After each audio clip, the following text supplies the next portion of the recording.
To me, this was a reaction to, I think, some of the second brain strategies where it's like, let me collect every highlight I come across and every little article and I'll categorize it privately. There was so much maintenance in that, and it never really helped the essays.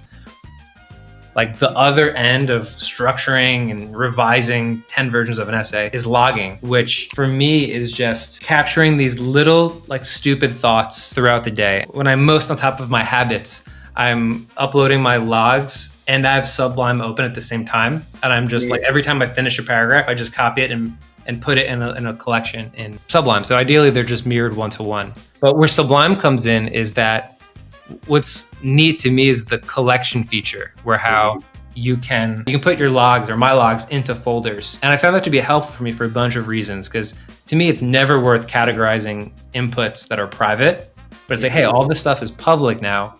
I can put it in a folder. It has a URL, so I can share that URL with friends. Like sometimes I'll tell my friend like, oh yeah, I've been into the thesaurus recently. I'm like, what do you mean? And then I'll just like, oh yeah, here's the link.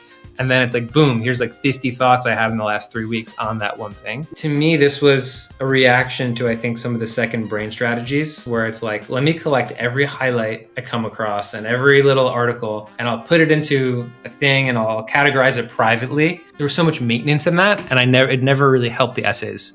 I got an essay book by F. Scott Fitzgerald, and he's like known for one thing, The Great Gatsby. I get this book of essays. Turns out like essays are only 25% of the book. The majority of it are these weird little fragments. I guess he'd seen somebody do this before, but he decided to organize them in these like A to Z headings. And I know you like F and G. It's kind of just like super weird. Feelings and emotions without girls. Descriptions of girls. Yeah. Recently, I was inspired by Fitzgerald and said, what if I did an A to Z kind of thing? L language. I went through like a dictionary and thesaurus phase earlier in this year. So there's just like a bunch of like that. Okay. So this has like 46 synonyms of the word uproar. And then looking at how each word is slightly different. This is my beef with the thesaurus, is that it's just a flat thing and it assumes that every word is equal. You can just pick any. But this was just like an attempt to be like, hey, how is a brawl different from a rampage? I feel like that's a model of writing online. You're collecting links, you're sharing with people. There's this like vintage web, cozy web kind of thing. And it feels like Sublime is in that ethos in a modern way compared to modern feeds where a lot of people, you could say tweets are like logs.